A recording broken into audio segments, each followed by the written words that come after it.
How's B, by the way? Fine, thank you for asking. Oh, good. Okay. I don't see Baruch atah Adonai. Adonai, Eloheinu melech haolam, asher asher kiddushanu b'mitzvotav v'tzivanu la'asot b'divrei Torah. Okay, great. I would like to point out that I was at services last night and I saw someone I recognized from the top of her mask to her forehead, but my vision is not good and I couldn't identify her. And then Cindy said, "It's me. I'm in my own hair." Right. It's been, what, like 10 months or something like that, Cindy? 10 months. Yeah. 10 months. Yeah, I didn't recognize you either, Cindy. So I had to admit, Risa said, "Say hello to Cindy." I said, "Where?" And of course I followed what Risa said. So you look great. I happen to like the new curls, but you know, nature will either straighten it or keep it curly. But welcome back to your hair. Yeah, it's chemo hair though. It's not what it used to be. Looks good though. Looks very good. We can take a vote later. I mean, that's fine. But Cindy, we're just thrilled for you. Okay, step by step by step. Not yet. Not yet. We're there. We're getting there. Yeah. Okay. So that's good. Rabbi, Then- while we're on the subject of last night, may I say something about the services last night? Only if it's nice. It was one of the most beautiful services, Friday night services I ever attended. It was like being at a concert. It was fabulous with the cantors and it just was breathtaking. It was fabulous. Clergy. It was fabulous.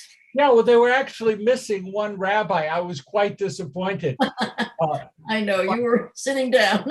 Oh, not me, Doris. No, not me. But in any event, Risa sat next to the executive director of Wilshire Boulevard last night. And this coming week, they have 7 B'nai Mitzvah. Yeah. And that means they're using the university yard space where we were last night for one service, the sanctuary at university for another service. And I am so glad I'm retired. I have nothing to do and it's kind of fun. But they've got they have real challenges. I am happy to report that Kevin Cohn will not be here today because he was selected to participate in a volleyball tournament.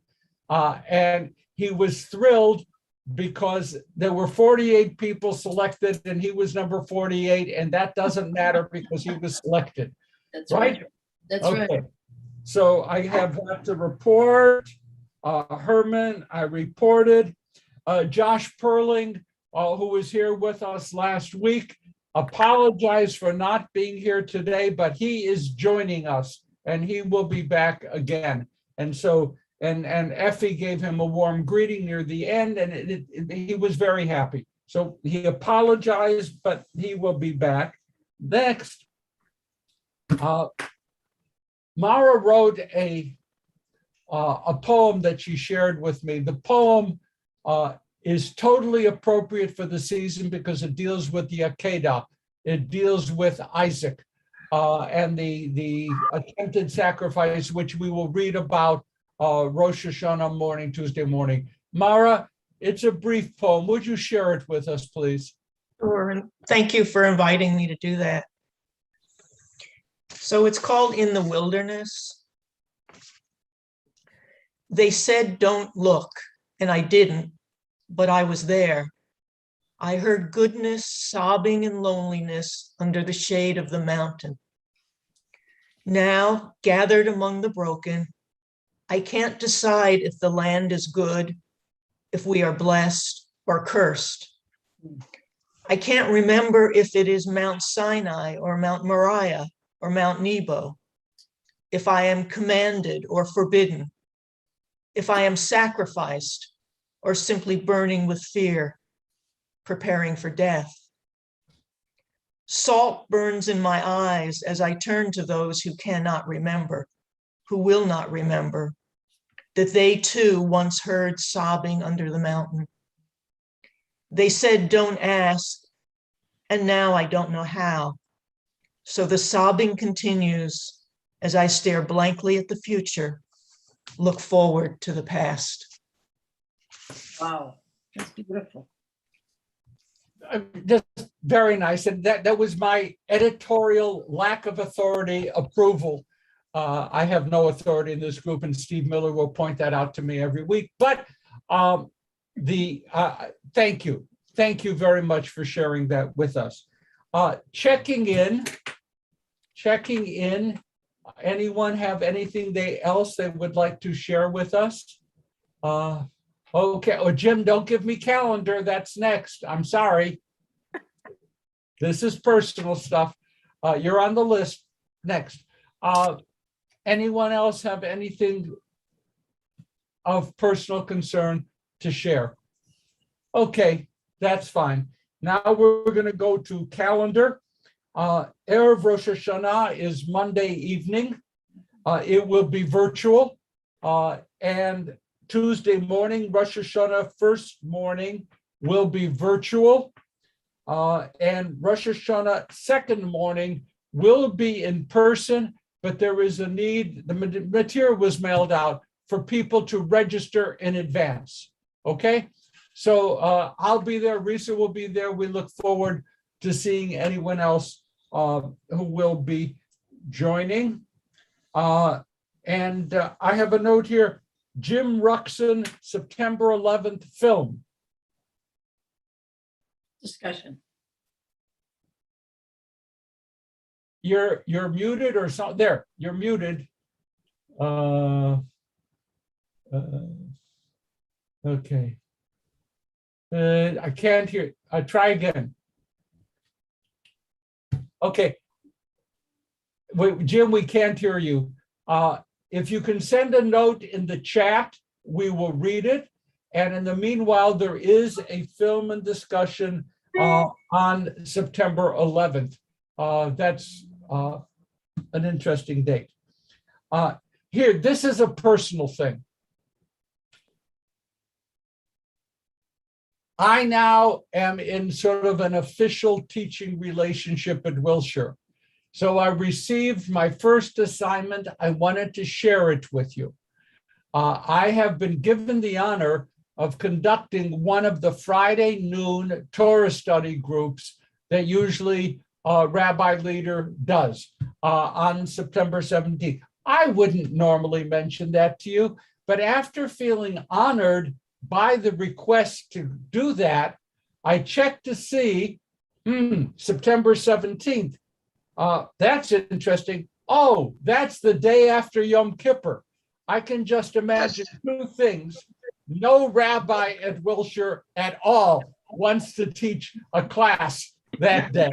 And number two, no one is going to show up. So clearly, I was honored by this request. So if any of you happen not to be doing anything important on the day after Yom Kippur at noon, I'm going to be alone there, and maybe we can talk about things. I'll show up for you. Huh. Oh. I hope they're paying you. Oh, yeah, I mean, far more than I'm worth, which says very little. Okay. So that's the 17th. Cindy, Sisterhood, Sukkot. You're still muted. Okay. The 26th, hopefully they'll be sending the Evite. Hannah, I don't know if you know when the Evite will come out. It'll be a lovely lunch with choices. It'll be outside campus. Rabbi Nanas will be doing a very special Sukkot presentation. And Then Cammie Gordon will be speaking on her book, The Poetry of Secrets, which is about just prior to the Spanish Inquisition. I've been reading it and the details are amazing. The research she did, it's a fascinating book. It's available on Amazon and we'll be selling it the day of. So hopefully sorry, but it's women only. And that was WBT's decision, not ours. Okay, Candace, by the way, is one of the authors of my new book. She is a positively brilliant and painfully young, but I mean, she'll outgrow that. But she's really terrific. So that should be a wonderful program. That should be that. Okay, any other calendar items? Any other calendar items? I would like to commend all of you as I still remember, I used to be a pulpit rabbi. The weekend before Rosh Hashanah is almost as dead as the Shabbat in between Rosh Hashanah and Yom Kippur. These are not high traffic times. Thank you very much for joining us. Victoria, I see you and I welcome you. If you would like to be on our mailing list, Victoria, my email address is ravdavids, RAVDAVIDS @gmail.com. Send me your name. I will have you on the invitation list. So if things change or whatever, I'll be able to be in touch with you. So here we go. Deuteronomy chapter 30, verse 15. Deuteronomy 30:15 in the Plout, 1376 in the WRJ commentary, 1227. 1227. We are, if you just look at the physical nature of the book, this is all that we know, and this is all that we have left to learn. We know everything, well, maybe not everything in this part, and this is all that's left for the rest of the year. We are coming very, very, very close. And this is just one of those passages, 1376, verse 15, that pops up all over the High Holiday Prayer Book. All over the High Holiday Prayer Book. You'll see it in loads of places. And the words are worth studying a year just on the passages in this Sedra. Verse 15, see, I set before you this day, the Hebrew says, et hachayim v'et hatov. My translation says, life and prosperity. That's as much a translation as it is a commentary. Life and prosperity. The Hebrew chayim, that's life. Hatov, prosperity. Okay. Ve'eta mavet ve'eta ra, death and ra. Ra, evil, wickedness, translated adversity. Adversity. So what do we learn from this verse? What pops up at you from this verse? Seems simple, certainly seems familiar. See, I set before you this day life and prosperity, death and adversity. There's a lot here. Simple verse. Steve. As Mona also just said, it demonstrates free will. What we do is our own choice. It's there, but it's not determined. It's there, it's not determined. That's good, but we have a lot of places to go before we're done with that thought. Yes, that takes us into where we need to go. Let's get the parallel. Rabbi, Oh, Effie, yes. the second one, death and evil, the combination of the opposites they don't look like it's life and death and good and evil, but it goes life, good, death, evil. It's life, good, death, evil. Mm-hmm. That's the parallel. life, good, death, evil. Oh, the whole thing together. Yeah, so Chaim and Mavet are parallel, and Tov and Yeah. Ra parallel. The first time, where's the first time that we see a connectedness between Tov, Ra, and also, by the way, life and death? Where do we first find that? Okay, there is a Mercedes limousine waiting in the driveway of the person who comes up with this answer in the next 5 seconds. 4, 3, 2, 1. Oh, sorry, no good. Let me give you a hint. Garden of Eden. Do you remember a connection between good and evil? With the tree. A tree. Yeah, a tree. You could have had a really fancy car. Okay, a tree. So good and evil, and of course, the knowledge of good and evil, knowing what that is all about, is a source of great stress for God and for Adam and Eve, obviously. So I set before you life and what is it? Life and prosperity, Tov, death. Okay, good and life are interconnected. Rashi, when you have Chaim, you have Tov. Okay? When you have Chaim, you have Tov. When you have life, things are good. The lack of life, death is wicked. Very clear juxtaposition, very clear attitude. Now, Ibn Ezra, who is the grammar guy, and beyond being the grammar guy, he writes some very interesting things which he never bothers fully explaining. Ibn Ezra is the kind of guy who doesn't think in ordinary ways, but won't tell you exactly what he means. He kind of like opens the door. So he says this: good, you're going to get good. I have set before you good. All right. That means wealth. It means good health, and it means honor. So for Ibn Ezra, if you're at all wondering what the good things in life are, his number one listing is wealth. I found that interesting. Good health and honor. He just repeated from 3 to 2 to 1. Let me just add, well, maybe. Okay. Thank you. An inverse listing.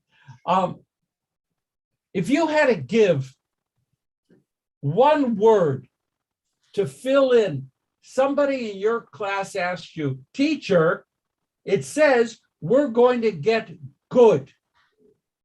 What one thing does that mean? Give me a couple of your suggestions. What one thing would that mean? What is the good that you're going to get if you follow God's laws? What is the big good that you want?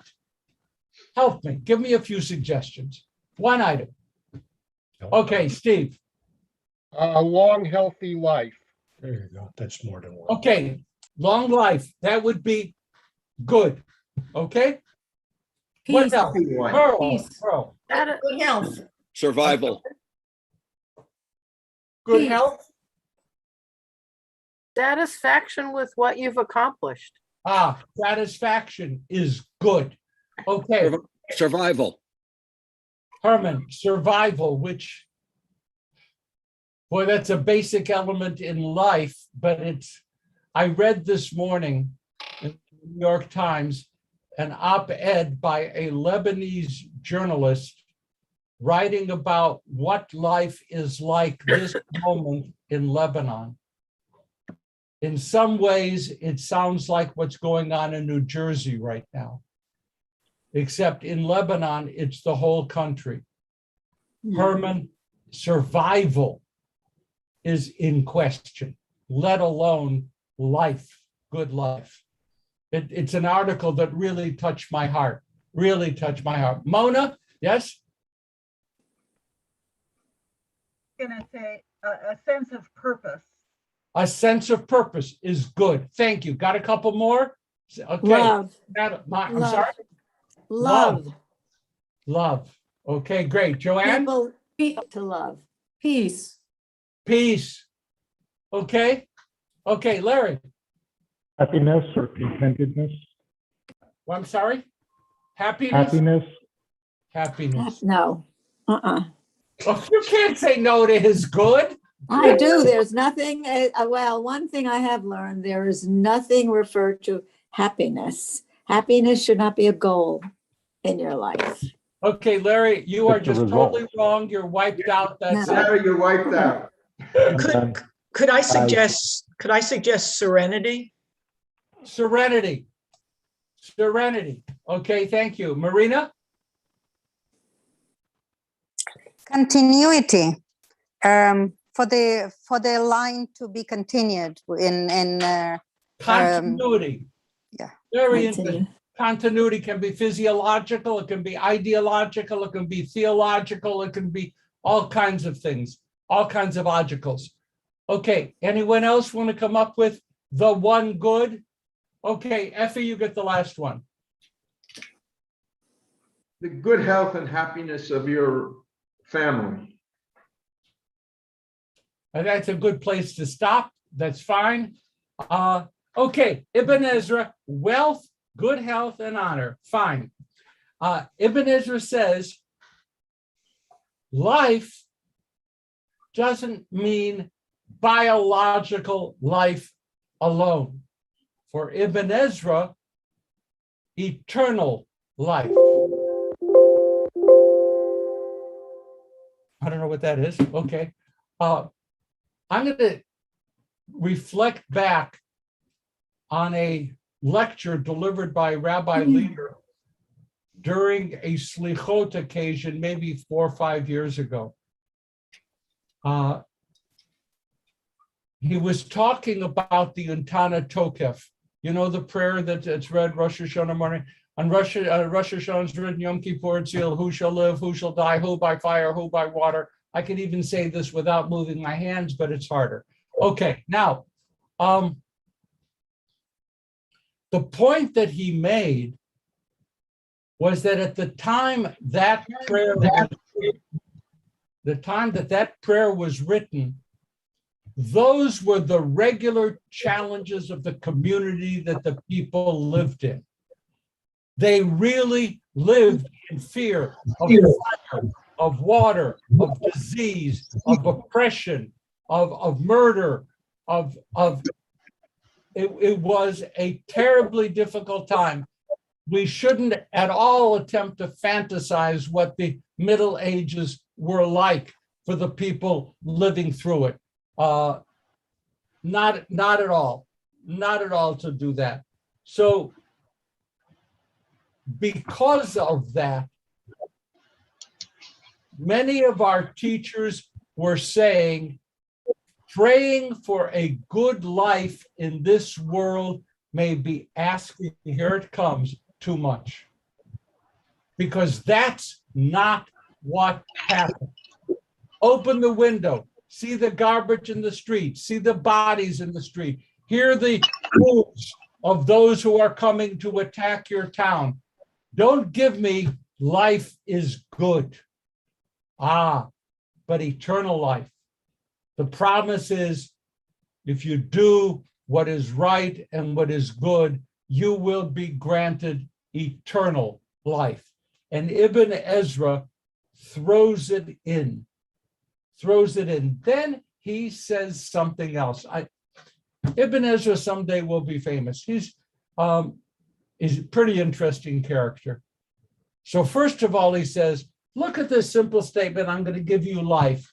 And he says, folks, don't expect life in this world to be all that great.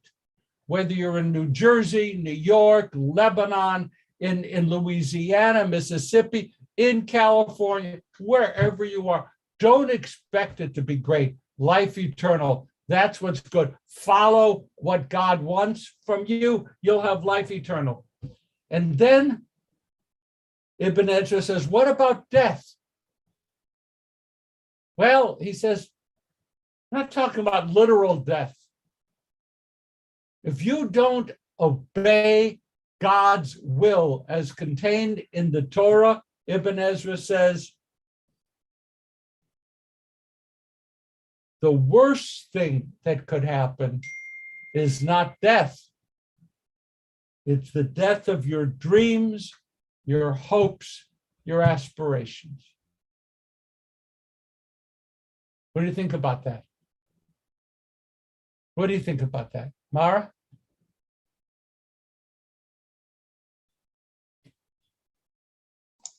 Okay, got it. I think that I was looking at the text where it says, I've set before thee this day life and good and death and evil. And we want to pair life and good and death and evil, but the Hebrew doesn't insist that we pair that way. And we could as easily pair life and evil, the first and last terms, and good and death, which would then give a reading of exactly what you're saying that Ibn Ezra says. That is that life itself is evil and good, it goes with death. Well, I don't think ever we would find in Jewish teaching life is evil. I don't recall that, but I would say that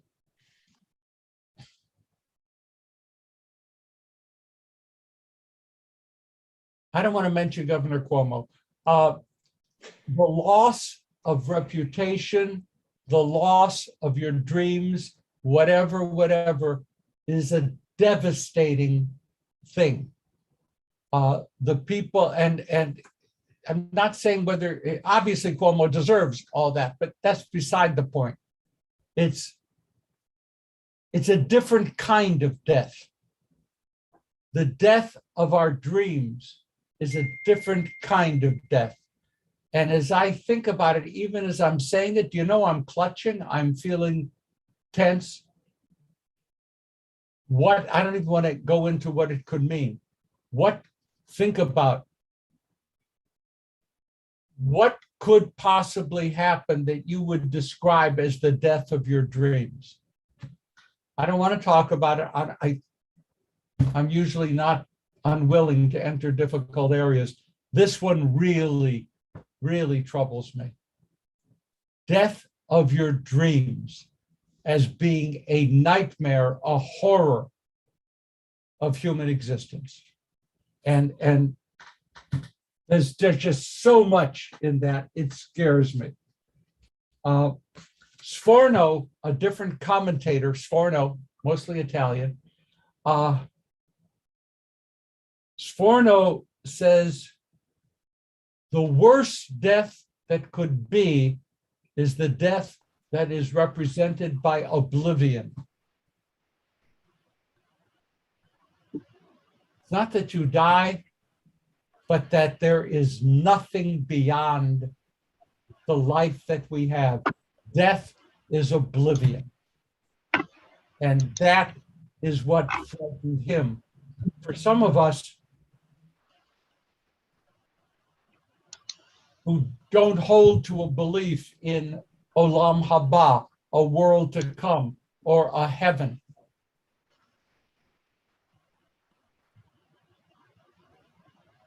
in some ways, oblivion is the alternative.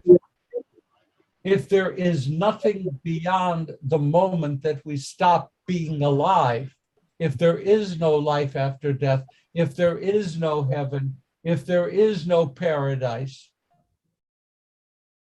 then what happens after death? I came up with a good answer. Yeah, I've already made this arrangement. I think you have to do it through a lawyer.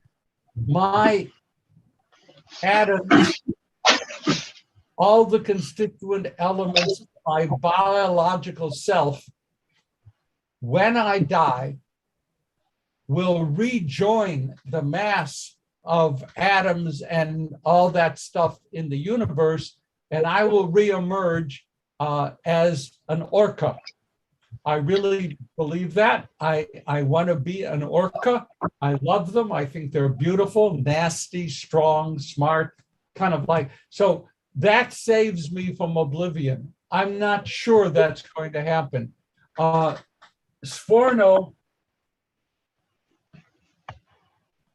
death, if it ends in oblivion, is a nightmare. And now, Steve Miller, you preempted the whole first part of my presentation, and I forgive you that, but I want to read what the commentator Abarbanel had to say about this verse. Amitat habechirot ha'enoshit shehi yesod haTorah u'ferusheha. Human free will is the yesod, is the foundation of Torah and all of its commentaries. Barbanel's statement, I think, is really powerful, really powerful. The foundation of Torah, amitat, the truth of human choice, the truth that human beings can make choices is the yesod haTorah u'ferusheha, is the foundation of the Torah and its commentaries. I love that. Steve? Well, we also don't really die in the sense that we live through those who remember us. And if you choose good and life and serve the community and institutions, you have your family, people you've interacted with for generations who remember you, and you continue to live in that sense. Yes, some people would say, and poets have said it, that the true death comes when there is no one who will mention your name, whenever that would be. I drive by on Santa Monica, I tend to look at things like this, the John Wayne Cancer Center across from St. John's, and 20th and Santa Monica, wherever. And suddenly, about a month ago, the sign changed. It's now the St. John's Cancer Center. So poor John Wayne is slowly being shifted into oblivion. And I felt sad for a brief moment. For whatever reason, it's gone. Yes, Steve, there is a beautiful prayer in the Yizkor and also in some of the preliminary readings for Kaddish. And it's usually read on festivals and before Yizkor. At the beginning of the year, we remember them. At the end, remember them, then it mentions basically Passover, Sukkot, Shavuot. We remember them. And it's the remembering that keeps them somehow still alive. Yes. Yes, that is another way. It is, however, painfully temporary. Verse 16, we did very well. We got through one simple sentence. For I command you this day to love the eternal your God, to walk in God's ways, to keep God's commandments, God's laws, God's rules, that you may thrive and increase. The eternal your God will bless you in the land that you're about to enter and possess. Well, if we spent 40 minutes on the first part verse, what are we going to do here? Rabbi, please, Brad, yes. Can I go back to the first verse and ask? The door closed. I'm sorry. All right. And ask about the word prosperity. What is it that Christ is said to have said? That it is more difficult for a camel to pass through the eye of a needle than a wealthy man to enter heaven. So is there a Jewish... That may be the first time a direct quotation from Jesus makes its way into the Chevra Torah. So is there a difference between the Christian and Jewish views on prosperity? Oh, give me a break, Brad. That's a course. That is a heavily discussed topic within Jewish thought. It is a heavily discussed topic. There are some, not me, some who see within the basic laws of the sabbatical year and so forth, and especially the Jubilee, pre-Marxist thought that tries to level the economic playing field, restart it every 50 years. If land is the basis of all wealth, then the returning to the starting point every Jubilee year. Some read it and have written about it as Marxism is a judgment on the accumulation of wealth. And that's fundamentally in violation of Torah. That's one perspective. That's not by far the only perspective, because within Jewish life,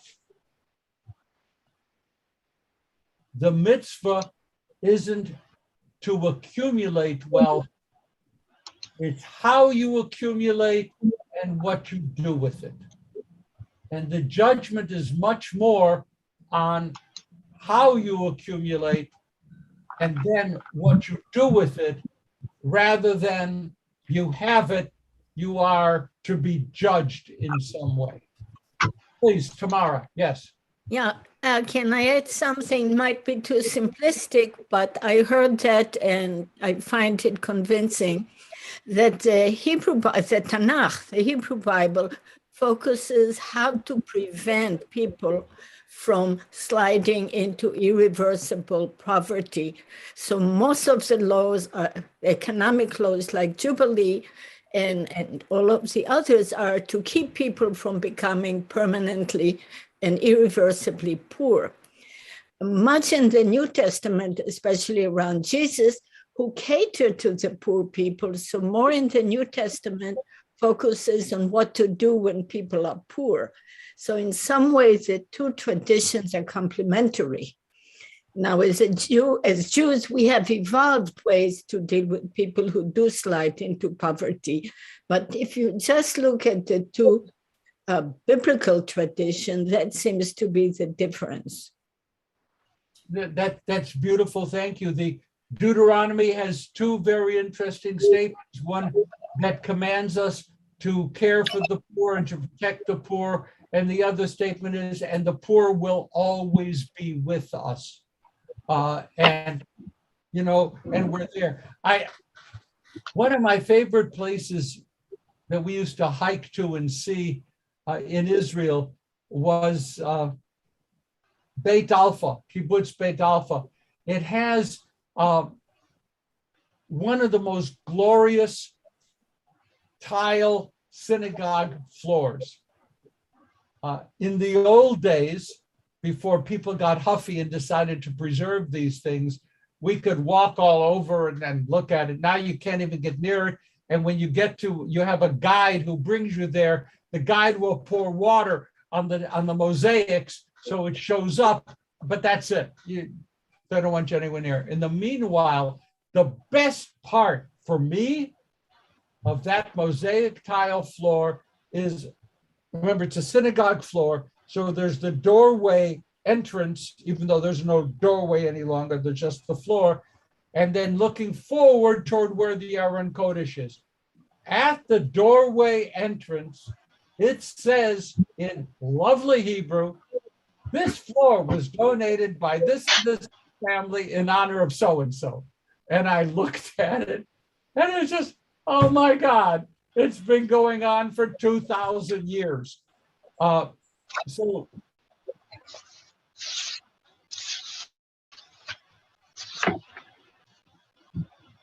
not to allow poverty to overwhelm the community, but not to judge the wealthy as being inherently somehow ethically challenged. Okay? And I think that's really, really there.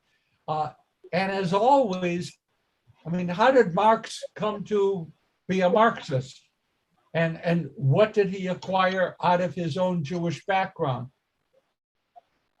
but it's not the whole picture. Okay, we're going to move forward, even though it's a big topic, Brad. Verse 16. What's the first thing you see about verse 16 that's an important thing to hold on to? It reminds me of the Beatles. What's the first thing that pops out in verse 16? Yes, Marina. Love. All you need is love. Love. Love. Oh, yes, we were thinking that. So the first thing, you want life, love God. It doesn't say here, fear God. It doesn't say obey God. Fern Salko just joined us, the newest member of the Board of Trustees of Wilshire Boulevard Temple, having been installed yesterday. Hi, Fern.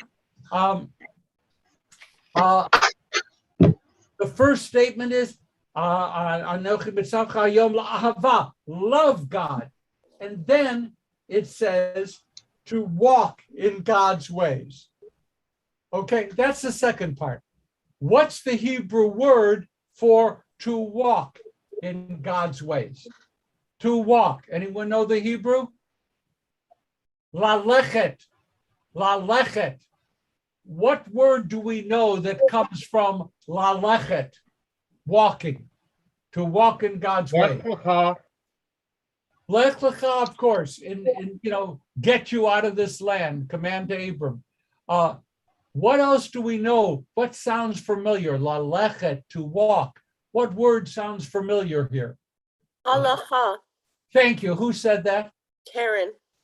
Oh, that's why I didn't see your face, Karen, because you won't let us see your face. Yes, Karen is correct. Halacha. So love God. Next, follow the halacha. Walk in God's ways. Do the halacha. And then it specifies, keep God's commandments, rules, so that you will. What is the reward here? The Hebrew two words. V'chayita v'ravita. Chayita, what does it translate? Thrive. It says thrive. Thrive. Chayim is life, whatever you want to use as a nice word for life. V'chayita, and you will live. Follow the halacha, you will live or thrive. Okay. V'ravita. There's an easy Hebrew word, harbe, ravita, harbe. What does that word mean? Multiply. Multiply. Increase. Yeah. So the first thing is love God. 2, follow what we would call the halacha. 3, the reward, you will live and you will multiply. And of course, if all of you are good rabbis preaching sermons on this over the high holidays, the rabbis always considered their students to be their children. No one need be without descendants.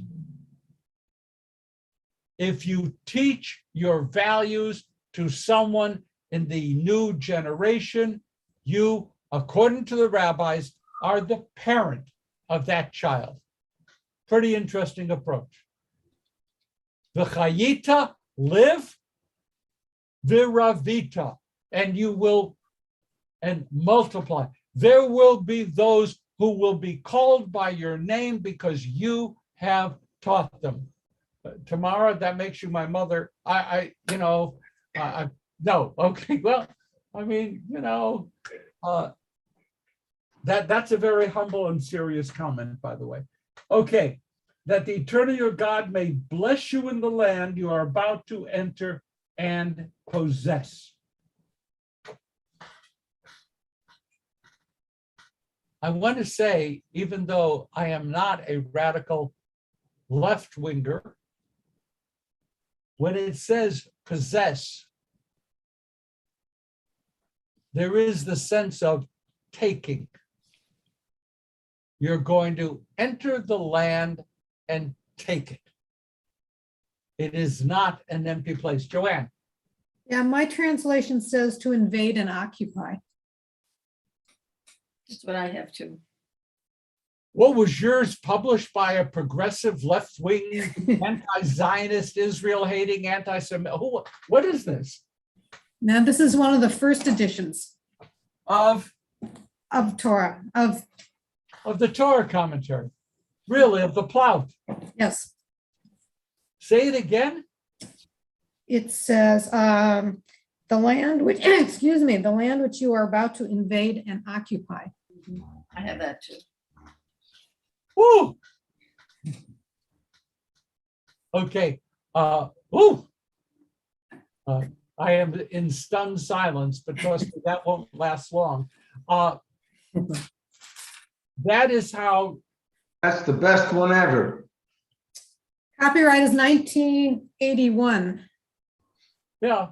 Thank you, Effie. I appreciate the snide comment. The translations are also commentaries. They always are. Always. That's one of the most blatant examples of translation being commentary. It says in the Hebrew, Asher atava shama, a place where you're coming into l'rishta. Now, all I was saying is l'rishta isn't just settling in and relaxing. It means taking for yourself. And so I can see where that translation might have come from, but I would say humbly, it's a little harsh. I hope that nobody else sees what you just saw. Doesn't it also mean inherit though? La Resha, Yerusha is an inheritance. Absolutely. But So why can't we translate it as that you will inherit? Karen, my little box said Karen is speaking, so I now, Karen, yes, we could say that to inherit, but you are entering the land to inherit it. Is that a little hard? Inherit means someone is bequeathing it to you. Mm-hmm. That's not exactly, it's nicer. But not exactly where they are. I say here, let's say, okay, Ibn Ezra comes in and says, Ibn Ezra is very busy in this section. First of all, he says, everything begins with love. And then he says, by the way, Jewish people, it doesn't say if you follow God's rules, which you understand. It says, or it doesn't say, if you follow God's rules, even those which trouble you. What does it say? Follow the rules. And Ibn Ezra says, even when you don't understand. That's a very harsh standard for some of us. It is for me. But Ibn Ezra says, there are challenges to what things mean. Okay, fine, but your job is to do.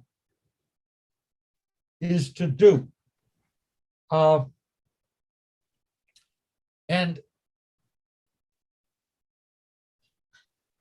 I have a little note to myself. Why did he say this? Why would a commentator, a serious commentator, put into his Torah commentary, follow God's commandments even when you don't understand it? Whom is he addressing? Himself. Whoa, I wouldn't have gone that far, but okay, that's a possibility. Absolutely. Himself. And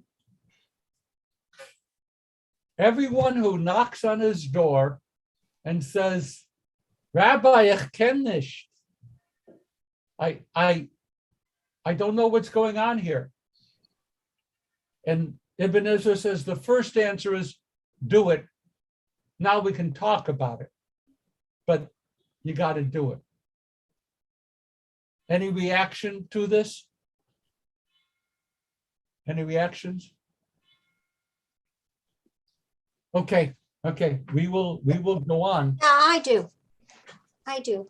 I mean, Okay. it seems like a lot of the way I look at following the Jewish path is to do and worry about how I feel about it and whether I believe or not later. Because as you know, I find belief difficult, but I find action easier. And it's the concept of acting as if that seems to be what you're saying. Act as if you believe it, as if you feel it, and the result will be good, and it will perhaps transform how you feel and believe as well. Thank you for that. I'm going to call on a whole bunch of people, but I do want to say, Fern, that as if is a very important part of my personal philosophy. Just to throw that in. Okay, I see Lisa Beth. So Fern, I actually agree that you behave as if, I'm not discounting that, but it's so fascinating that we've been talking about free will, and Ibn Ezra basically says, just do it. It seems like a contradiction to me slightly. Okay, fine. Steve Miller and Mona Miller. I'm going to let Mona speak first, and she spoke less than that Steve person. Okay.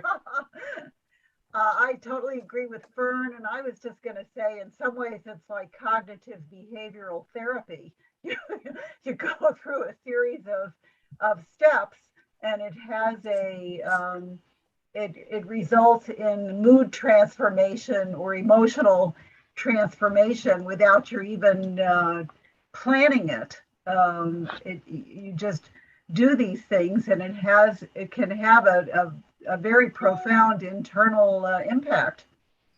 And I'm going to say that I sort of disagree as a Reformed Jew in the sense that we don't do things just to do them. The whole principle is learn about them and make reasoned choices about what's important to do and not do. So to me, this approach is a very Orthodox approach, but not a very Reformed Jew approach. Okay, that we could talk about that. Ray, I thought your hand, I saw it. Remember, I have very poor vision. You put up your hand electronically. I thought there were two hands applauding my brilliance. So I didn't realize. Okay, Ray. No, my applause are constant and implicit. How about that? Let's go on. So I very much appreciate Fern's response here as well. And my reaction to it, which came immediately and is decidedly more in the realm of drash than textual analysis, but here we are. I immediately connected it to two activities that I often do. I teach, and I find myself masochistically on committees as well from time to time. And the idea of doing it and then considering it, I am experiencing that right now as a stay against chaos, as a sort of 11th century appeal to Robert's Rules of Order, in a sense, that if there's much to discuss, but we cannot allow anarchy as the first order of business. First, let's get in line, allow some sense of order and respect and discipline, and within some sort of framework of control, let us approach our inquiry that way. And that seems a very urgent and necessary concept in those settings in my life, and sadly in our national discourse as well. I am going to post this. Stanley Davids is just applauding Ray's statement. I think it's brilliant. I think it's really good, Ray. Thank you for that. Folks, we have to come to an end. We're going to recite Kaddish. And before we do that, while everyone is still here, out of love, let me just wish you a sweet and good and fulfilling new year. May it be a year in which all of our dreams, maybe most of our dreams, are fulfilled. May we be guaranteed good health. May we live to see some of our dreams fulfilled. And may we find love and support in the community around us. And may Torah always be important to the people we are. Have a wonderful new year. I am going to read the Kaddish list now. The same to you, Rabbi. Was that Effie? Yeah. Yes. Really? Oh, okay. That's Same a to shock. all of you. Okay. I want to say thank you to all of you for being such a really special community within our larger community. It's really important to me, and I hugely appreciate it. Thank you to everybody and to you, Rabbi. Okay, fine. Thank you. I think, stop being nice. We're going to do Kaddish. Okay. To those who have passed away during the past month, Earl Cohn, Joyce Friedman, Edward Gelb, Robert Hazlett, Marcia Cote, Howard Levison, George Pinnes Jr., Virginia Sandler, Andrea Stanford, Gene Whitney, Alvin Zapersky. Those who died defending the United States of America, these were the individuals killed by the suicide bomber in Kabul at the very end. Ryan Knaus, Maxton Soviak, Nicole Gee, Johanny Rosario Pichardo, Dylan Marola, Riley McCullum, Hunter Lopez, Darren Hoover, Humberto Sanchez, Dagan Page, Jared Schmitz, Karim Nikui, David Espinoza. And for those the anniversaries of whose deaths have occurred during the past week, George Ansel, Marjorie Ansel, Ida Applebaum, Rita Tepper Ballot, Sarah Balmart, Arthur Bogia, Linda Brahman, Francis Broidy, Joel Brooks, Ellen Cohn, Sid Coleman, Beverly Cooperman, Douglas Delaney, Ida Deschel, Max Druten, Ruth Eben, Joe Eimer, Joe Eimer. Joe Eimer. Michael Eisner, Shelley Ellenson, Ruth Epstein, Robert Friedman, Edna Freeling, Samuel Galper, Hyman Gartzman, Harold Gelman, Barry Gold, Edward Goldstein, Sophie Greenberg, T. Richard Harelick, Paul Heller, Ronald Hirschhorn, Rabbi Joseph Hurwitz, Sidney Ermas, Dale Cass, Bell Kaufman, Minnie Kay, Patty Kellerick, Edith Levison, Isidore Lieberman, Hans Lindy, Nan McGuffin, Rose Markowitz, Michael Mette, Ida Meyerson, Mel Michaels, Sarah Miller, Larissa Morvina, Faye Nyberg, Mark Narodsky, Monira Perolishi, Harold Pike, Leslie Pollack, Ronald Rubin, Davida Rishal, Lisa Rosen, Robert Rosenblum, Jane Rothschild Mayer, Ethel Revelson, Philip Revelson, Rose Boleen Saperstein, Yuli Scheinberg, Erwin Siegel, Lucille Small, Bobby Solomon, Florence Solomon, and Spielberg, Scott Elliott Strayberg, David Steiner, Helen Tarr, Eva Teikoltz, Heike Walensky, Bennett Wolf, Rosalie Yudovich, Ida Zivitz, Philip Zivitz, and other names whom you might wish to add at this time, and those who have no one to say Kaddish for them. We join together. Yitkadal v'yitkadash Shemei Rabbah. V'alma divra chirutei v'amlich malchutei. V'chayechon of yomechon. V'chaye dechol Beit Yisrael ba'agala v'vizman kariv v'imru amen. Amen. Yehi shmei Rabba Mabarach v'yalam yomei amaya. Yitbarach v'yishkabach v'yitpa'ar v'yitramam v'yitnaseh. V'yitadar v'yitalev v'yitalal shmei dekudisha barichu. Leila min kol birachata v'shirata tushbechata v'nechamata da'amiran b'alma v'imru amen. Amen. Yehi shlama rabba min shemaya v'chayim. Aleinu v'yal kol Yisrael v'imru amen. Amen. Oseh shalom b'imramav. Hu yaseh shalom. Aleinu v'yal kol Yisrael v'imru amen. Amen. As we enter now into Rosh Hashanah, we are scattered and separated. We are Zooming together. May we nevertheless feel the living, real, loving presence of our very special community.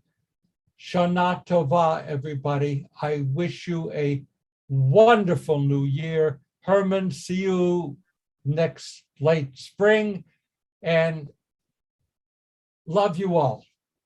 Shana Tova to everybody. Shana Tova. Shabbat Shalom. Shabbat Shalom.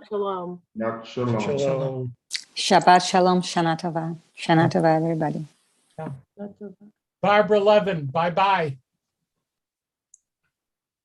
Shabbat Shalom.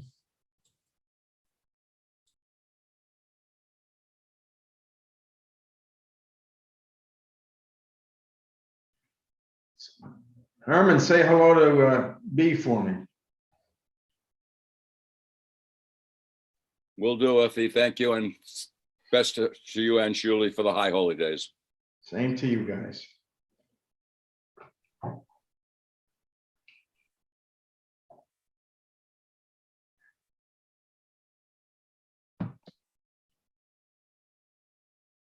Why are we still on?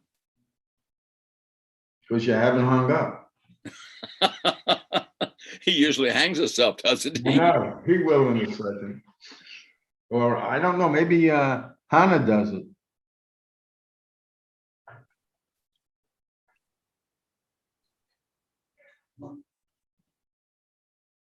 Boy, that's a nice pole. Is that a pole for your cat? Yeah. Oh, yeah. I haven't seen one that tall before. I've had that for quite a while, but yeah, it is tall. She likes it. She go to the top? It's a haven. She feels safe in there. She can go to the very top? Oh, yeah. Oh, hell yeah. Okay. When I can't find her, it's the first place I look.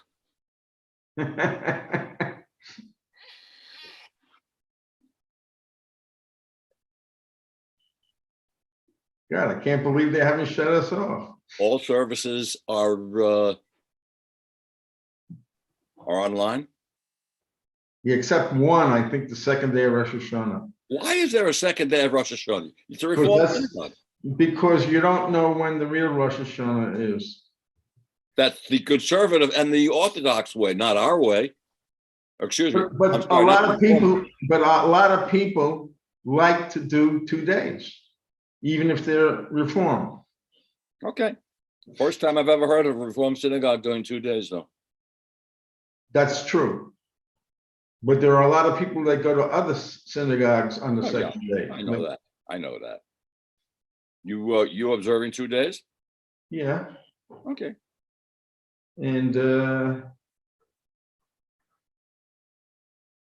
I used to go to the Chabad one on the second day. Yes, yeah, I knew that. I'm trying to figure out with soup plantation gone now. I'm trying to figure out where to go to get my salad for fasting. I always fasted starting with my last meal at the soup plantation. Yeah. Yeah. The world has changed. Yes, it has. Yes, it has. And it keeps on changing every day. Well, I wish it would change for the better. Yeah, but it doesn't seem to be. I mean, between the floods back east and the fires here and the wars there and the wars here and. What was he talking about in New Jersey? What did I miss? I don't know. Something happened in New Jersey that, and I don't remember what it was, but I remember something did happen in New Jersey, but I I'm can't not aware of that. remember Okay. specifically. Okay. Hey, let me ask you a question as long as we're still on. How does it feel after all these years not to be a member of the board? Yeah. Life changes. Oh, yeah. Did you have a choice or was it your choice not to? What? No, they picked 3 people from our synagogue. The 2 vice presidents. Yeah, I knew that. The 2 presidents and Andy Cohen or something? I don't know who that is. He was on a board. So I think you understand the 2 vice presidents. That makes sense. I mean, the 2 presidents. The co-presidents. Co-presidents. So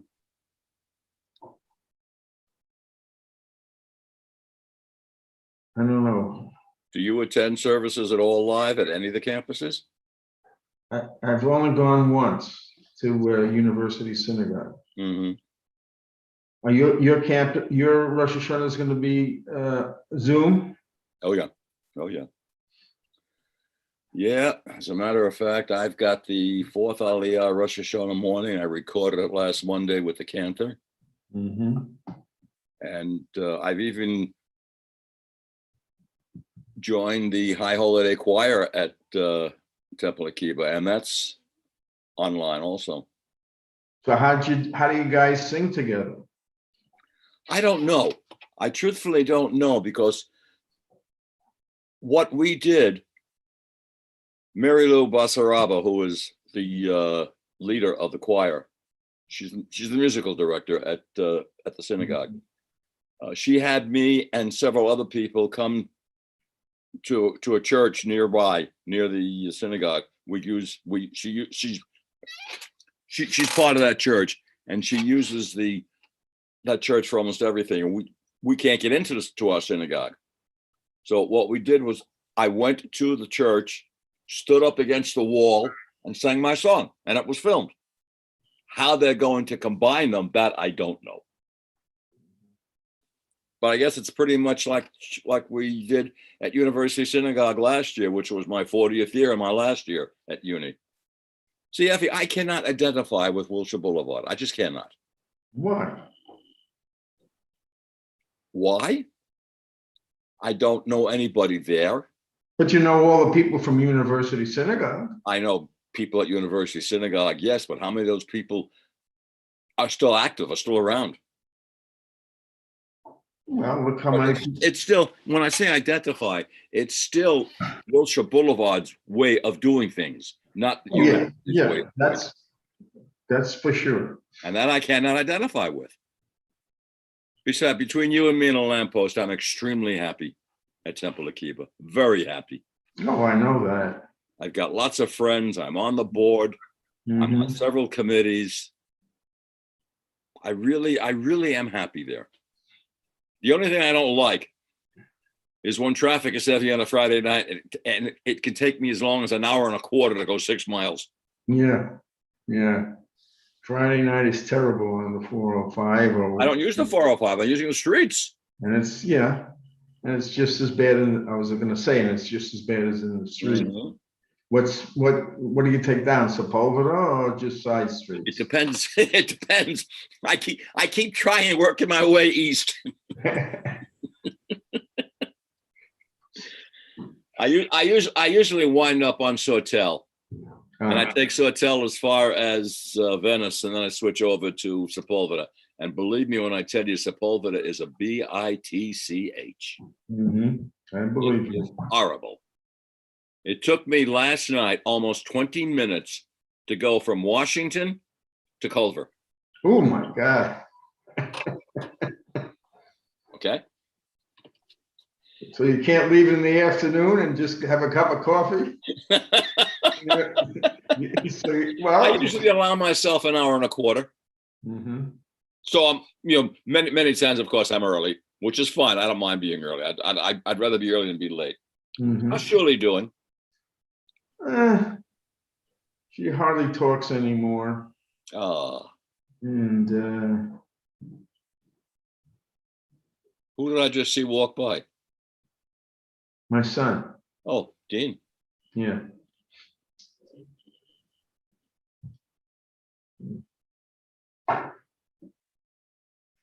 Yeah. So if I said to you, tell Shirley I said hello, she wouldn't even know who I am.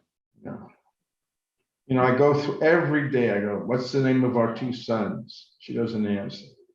What's the name of your sister? What's the name of your brother? What was the name of your father? What was the name of your, and I tell her all this. So it just, I don't know what she absorbs or doesn't, but at least I mention their names every day. She knows you? Yeah. And they even say sometimes during the day, she says, where's Effie? Oh. Hey, speaking of sisters, I haven't seen yours in a long time. Is she okay? Right this moment, no. She's down in San Diego with her daughter. Okay. Is she okay? No, I don't know what, she did some stupid things and she didn't take her medicines for a long time. I don't know why, on her own. And she wasn't eating well and she wasn't drinking, and all of a sudden her speech was slurred. So they sent her in an ambulance to the hospital. And this was just last week. And then her daughter came up and drove her to her house in San Diego. What's the matter with her? Is she giving up? No. She getting older. Aren't we all? Yeah. Some get older at a faster rate than others. Oh, I see what you mean. Okay. I'm very, very sorry to hear that. Honest to God, I am. I am very fond of Debbie. Mm-hmm. We're very good friends, she and I. Yeah. And she got a little disappointed in your synagogue because she was, on the board forever and ever. And she was like a non-voting member of the board as a parliamentarian. Yeah. Yeah. And the president came up to her and says, no, you can't come to the board meetings anymore. I never commented on it, Effie. But yes, she got a dirty deal. And I don't know why. Nobody knows why. But that's not the synagogue. That was just him, yeah. But he represents the synagogue. No, and to my knowledge, we don't have a parliamentarian anymore. But why they did it, I don't know. I tried to find out without being too obvious to satisfy my own curiosity, but I was never told anything. Oh. You've been on a board a long time. You know how secrets are. Yeah. Okay. We have the same problem. Okay, I think I'm going to hang up. It looks like they're ever going to hang us up here. That's okay. I've enjoyed talking to you. Yeah, so do I. It's been a long time since you and I had a conversation. But we'll see you before next summer because there are certain days they have holidays that they don't have Bible class in your synagogue. If that be the case, yes, I will chime in. Yes. Yeah. I sent a very, very nice, so I thought was a very nice email to Rabbi this morning, and that's why I didn't think he would announce it, but he did. Mm-hmm. Yeah, well, it's nice to have a place to go. It really is. Mm-hmm. A backup. Yes, like when we were live before COVID, we had 2 Shabbats a year, which were at the beach. Mm-hmm. And Herman doesn't do beach. So I used to come to uni, and I'd sit in the back. Susan would walk in and she'd say, how would she put it? Shabbat Shabich. Sriracha Beach. Yeah, she knew why I was there. Mhm. Anyway, look, take care of yourself. Shana Okay. Tova to you and yours. Same to you. Huh? Hopefully COVID will let us have a good year. Yes. Yes, yes. I'm looking forward to it. Yep. Take care of yourself. Give my best to Dean. Okay, we'll do. Bye. Take care. Bye-bye.